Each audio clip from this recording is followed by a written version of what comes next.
Sorry, I'm trying to keep this video as organized as possible. So sorry if I'm kind of all over the place.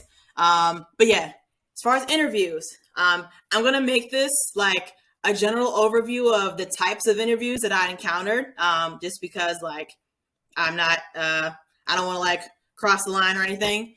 My first interview, if you even call the first interview, was usually with either a recruiter that messaged me that was like a work for like a consulting firm that like found workers for another company, or it was an HR representative at the company that I applied to directly. This initial call was, I call it the vibe check. Of course, like typical, what's your background, what's your experience? This was not technical. 9 times out of 10, the person on the other end of the phone had no technical expertise at all, besides like, I guess, the key words they were supposed to listen out for. But I think this interview is, of course, a first impression. I call it the vibe check because I think they're gauging you based on social skills for sure, just to see like, will your personality mesh with whoever's already on the team? Do you seem like you'd be easy to work with? If I ask you a question, do you give me a short answer? Do you give me a detailed answer? I don't know, just to see like, I guess a general like synopsis of your personality, basically. That's what this role tended to be, and for the most part, like this call, they usually called it a call, but they didn't even call it an interview. How well you did on that interview or call determined if you got an actual interview as a follow-up. I would say maybe for those who have gotten a lot of like first interviews but nothing else, maybe your social skills need like some fine tuning. Don't underestimate like I didn't realize how often I say like in this video. I don't even know why I'm saying it that much. But anyway, social skills play a very crucial role, and many people downplay it as if it's not important, but like social skills, I want to say in some aspects are almost more important than technical skills. Technical skills can be learned. Social skills is something that you would kind of inherit. Like either you have them or you don't. It's hard, especially as an adult, to change how you are in that way. Like you can learn a new skill, like as far as coding, but like learning a social skill, it's a little harder. So yeah, if you only made it to that round, like that was more like a vibe check. So like it could mean you didn't pass the vibe.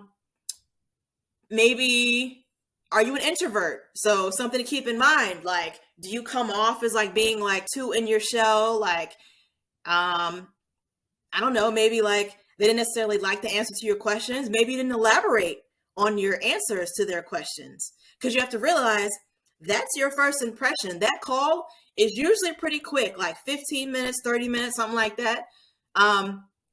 So like that's your time to shine. And think about it. Your resume was already sent, your application was already sent. That's you on paper. Now, me personally, I realized that I wasn't that impressive on paper. What made me impressive is if you got to talk to me directly and I gave you the explanation to go along with the paper, then like what you saw on paper made a lot more sense once you got like the rebuttal to go with it. So like at first, I will say that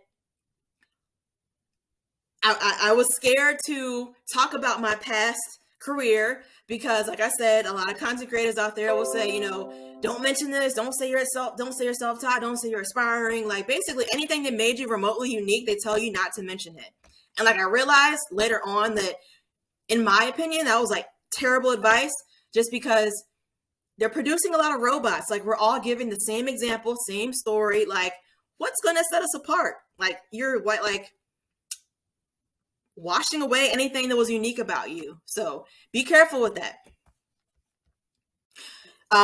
But yeah, piggybacking off of, being unique, I'd say a turning point in my interviews was when someone asked me, what's your story? I finally told them the whole thing from beginning to end, because my story, it didn't happen 10 months ago. It didn't happen a year ago. You got to take it all the way back to freshman year of college. I'm talking 2006. But yeah, so I was so scared to tell them yeah, I originally was a computer science major, but I did really terrible in college. But you know what? I was just forget it. Someone asked me what got me into development, and I can't tell my story without telling you that. That's a part of it. So I remember the first time I gave the full answer, and you know what response I got? I can really relate to you because I had the same experience. And I kid you not, if not all, 9 times out of 10, that's exactly the response that I got.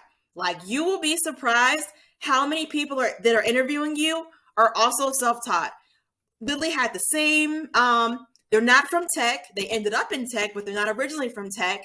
But you would never know that if you didn't give that piece of yourself. And that's empathy. That will get empathy from the person interviewing you. That makes you not just another applicant. Now you're a person. They're thinking in their head wow, I see myself in you. So all right, put this person through. And I realized I had unlocked something. Once I figured that out, and I was so if somebody asked me what got me into coding, I'm well, how much time do you have? Because I'm going to tell it all. But yeah, so I realized don't be ashamed to talk about my past career. And in hindsight, I feel that's one of the things that helped me the most. And it was pretty ironic, that I would hide such a thing.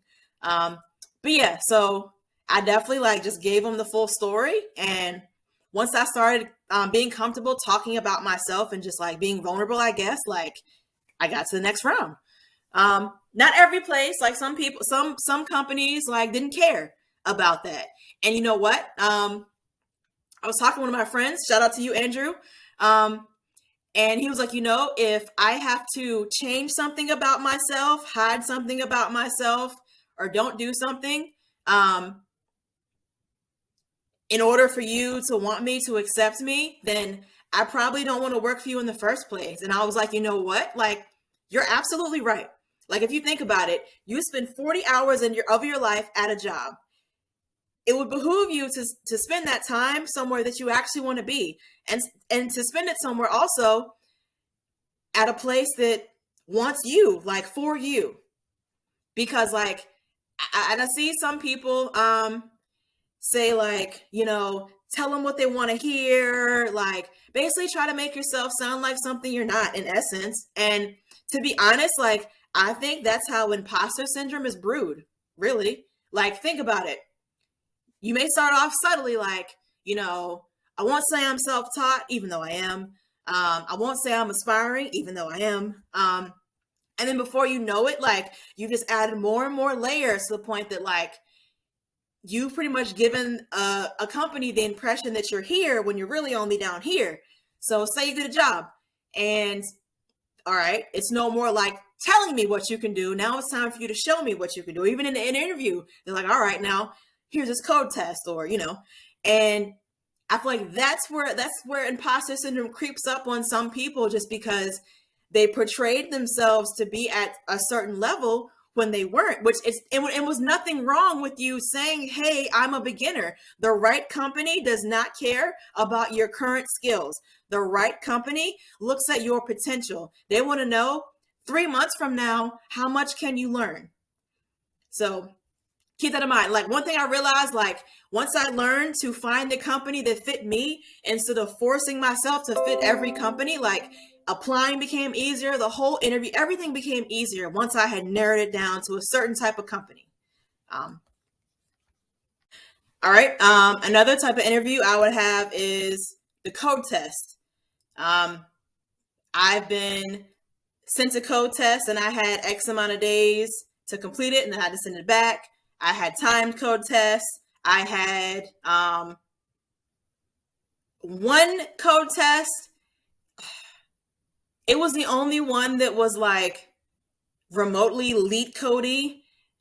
It was a time test, and you had to do like a few different tasks. Some of the stuff I had never seen or whatever. And I want to say that was some applications like that came first. Like you didn't even talk to anyone first, and you just got sent a code test. That was like low key kind of off putting, I guess, because like they're asking you to invest time and you hadn't even talked to anyone yet. But I mean, I did encounter it, so I have to mention it. The code test varied. In my experience, I was given realistic things, like something I guess that's more relatable to what you would actually do on the job. Me personally, I was not a lead coder. I did not spend time doing lead code. It just didn't interest me. And especially, like I said, this year, I spent time on things that interest me. And like realistically, I like the front end. I narrowed down that I wanted to focus on the front end. And I feel like for the front end, lead code type things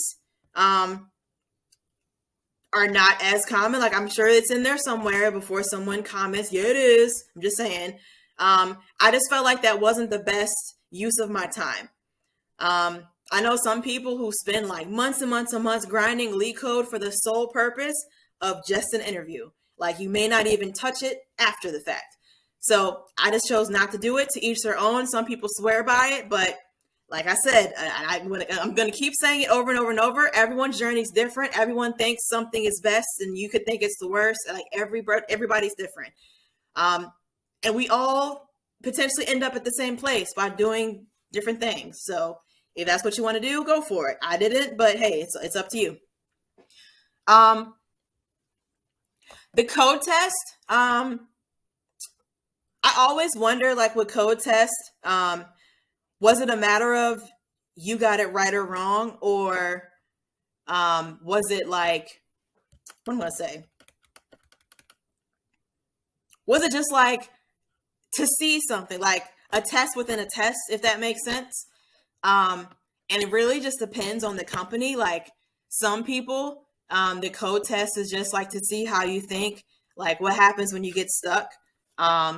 Some code tests may not even be solvable. Some code tests are like set up a certain way just to see like what you do as a result. So like there's really no way to tell. But for the most part, mind you, I didn't interview. I probably only interviewed with like 5 companies. Like it was not a lot. I had like the one and done initial recruiter calls. I probably had more, but I forgot. But that was like literally the first step. That I don't even count those as interviews because they technically weren't interviews. But yeah, after another, besides the code test, sometimes would be an actual interview. They may ask you like technical concepts, or it could just be kind of another vibe check, just with someone who is actually on the team or has something to do with tech, where it's just your opportunity to ask like your tech related questions too. I mean, I can ask you anything. What's your background? What's your experience? What got you into coding? Same thing. Like I gave the same spiel. Like, hey, like here's why I did what I did, and here we are. And again, I got the same result. Like I have a similar story. Like when I tell you, like I heard that a lot. What else? I think that's really it. Like different companies will have a different number of interviews. Like I've seen some people say they got like a code test, a whiteboard, another round, like a ridiculous number of rounds.